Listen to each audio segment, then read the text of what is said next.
Halo, brothers. Halo, halo, halo, halo. Halo, brothers sisters. Perkenalkan, nama saya Andre Kencana Sinuhaji. Sinuhaji itu merupakan marga Batakaro. Eh, saya tuh kelahiran 17 Januari 1994. Sekarang saya umur 28 tahun. Saya tuh anak pertama dari dua bersaudara. Saya itu dari single Jakarta Ministry. Background orang tua saya, bapak saya seorang perantau dari Medan dan beragama Katolik, dan ibu saya Betawi Jakarta, beragama Islam. Pada masa kecil, kehidupan di keluarga kami menurut saya keluarga yang paling menyedihkan di muka bumi ini. Agak delay. Karena bapak dan mama saya selalu bertengkar. Perbedaan, banyak perbedaan. Hampir setiap hari, setiap minggu, bahkan setiap tahun. Pasti ada aja pertikaian yang selalu berujungnya ingin cerai. Saya akhirnya tumbuh menjadi seorang anak yang minder, yang malu akan semua keadaan. Malu punya orang tua seperti mereka.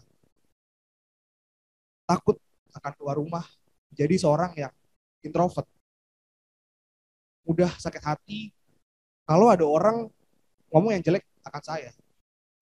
Menjadi pendendam.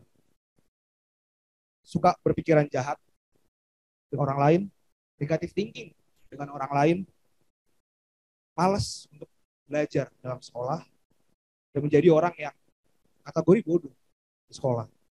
Suka berbohong akhirnya, dan yang paling parah, tidak percaya lagi dengan Tuhan Yesus dan nggak mau untuk gereja lagi. Saya pun terjerumus oleh banyak dosa akhirnya setelah itu. Seiring perjalanannya, saya mengenal firman Tuhan dan menjadi seorang murid Yesus. Sangat unik sekali perjalanannya.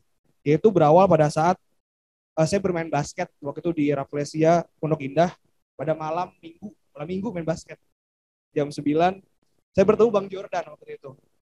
Saya berpikir, Bang Jordan berpikir waktu itu kalau nama di kostum belakangnya itu Andre, pasti orang Kristen katanya. Bukan Bang, saya Katolik gitu.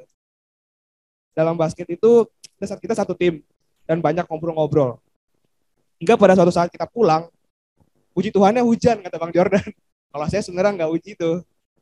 Di hujan itu, disitulah Bang Jordan mulai menginjili saya dengan berbagai kata-kata yang menurut saya epic sih, yang nggak pernah saya dengar, seperti kayak, Dre, gimana hubungan kamu sama Tuhan? Waduh, malam-malam kok ngomong begini. Jadi selesai basket itu jam 11 malam. Ditanya seperti itu. Lalu seberapa tahun nih kamu sama firman Tuhan? Waduh, hubungan sama orang tua bagaimana, Andre? Waduh, bilang. Terus kalau kamu cara melawan, ini kata-kata yang paling saya bikin mau bebas tadi adalah gimana cara kamu melawan dosa. Mana tuh ya? Ya tahan-tahan aja gitu ya. Dan lain-lainnya hingga waktu itu Bang Joran ngajak saya gereja ke tempatnya dan juga Bible study karena Bang Joran menjanjikan bagaimana cara melawan dosa dengan firman Tuhan katanya. Saya bingung tuh waktu itu. Akhirnya saya belajar tentang firman Tuhan. Bagaimana menjadi seorang murid Yesus, mencari Tuhan, belajar saat teduh, karena saya tidak pernah saat teduh. Belajar menjadi seorang murid dan punya visi misi Tuhan itu yang sebenarnya seperti apa sih? Belajar tentang mengetahui berbagai macam dosa yang saya nggak pernah ingat, ternyata itu dosa loh.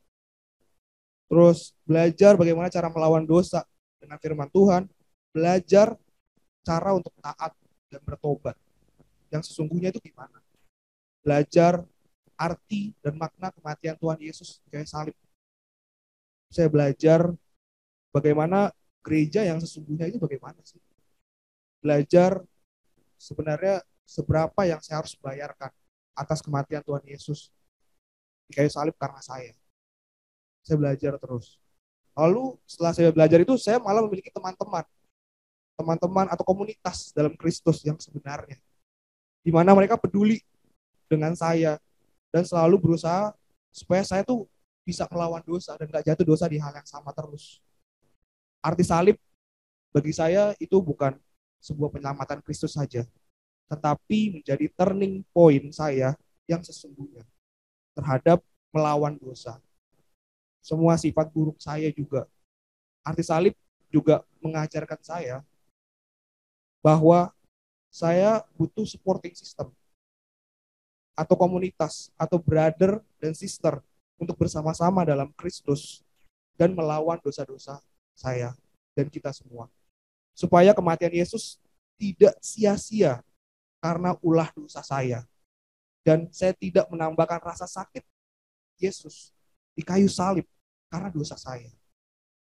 Karena setiap dosa saya, menurut saya berarti menusuk lebih dalam lambung, kaki, tangan, dan penderitaan Yesus semakin dalam.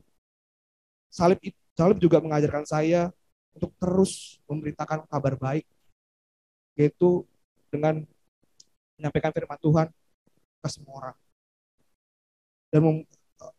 Dan membuat saya semangat untuk memperjuangkan kedua teman saya yang saat ini sudah menjadi 2 murid Yesus, dan melihat mereka berubah saat itu adalah suatu perjalanan iman yang sangat luar biasa menurut saya dan hubungan saya dengan Tuhan. Saya mengencourage semua orang di sini untuk memiliki hati yang lembut akan firman Tuhan dan mau belajar untuk tentang firman Tuhan yang sebenarnya. Supaya bukan saya saja yang terselamatkan, tetapi semua orang di muka bumi ini, termasuk teman saya, saudara-saudara, orang tua, sahabat-sahabat di sini, dan semua orang, karena amanat agung Tuhan Yesus adalah jadikanlah semua bangsa muridku. Sekian, terima kasih.